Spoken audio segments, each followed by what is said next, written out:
Hello दोस्तों, क्या हाल है। आशा करता हूँ सभी स्वस्थ होंगे और मस्त होंगे। 1 अप्रैल 2025 से कई अहम बदलाव लागू हो रहे हैं जो आपकी रोजमर्रा की जिंदगी, बैंकिंग और वित्तीय योजनाओं को प्रभावित करेंगे। इनमें एटीएम से पैसे निकालने के नियम, मिनिमम बैलेंस, टीडीएस कटौती, रुपे डेबिट कार्ड की सुविधाएं और अन्य कई बड़े बदलाव शामिल हैं।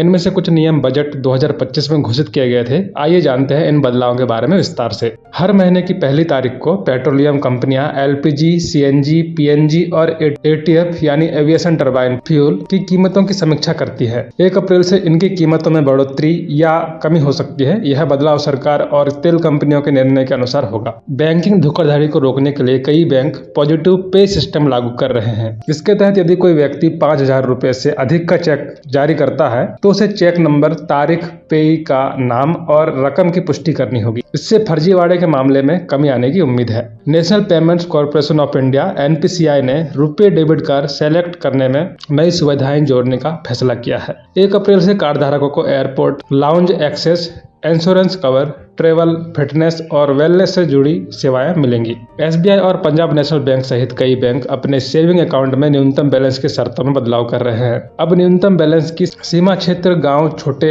या बड़े शहर के आधार पर तय होगी। खाते में निर्धारित बैलेंस नहीं रखने पर ग्राहकों को जुर्माना भरना पड़ सकता है। कई बैंक 1 अप्रैल से एटीएम से पैसे निकालने के नियम बदल रहे हैं। अब दूसरे बैंक के एटीएम से पैसे निकालने की फ्री लिमिट 3 बार कर दी गई है। 1 मई से वित्तीय ट्रांजैक्शन करने पर अतिरिक्त 2 रुपए चार्ज लगेगा, जबकि मुफ्त लिमिट के बाद कैश निकालने पर 17 रुपए की जगह 19 रुपए शुल्क लगेगा। सीनियर सिटीजन के लिए बड़ी राहत दी गई है। अब उनके लिए टीडीएस कटौती की सीमा 50,000 रुपए से बढ़ाकर 1 लाख रुपए कर दी गई है।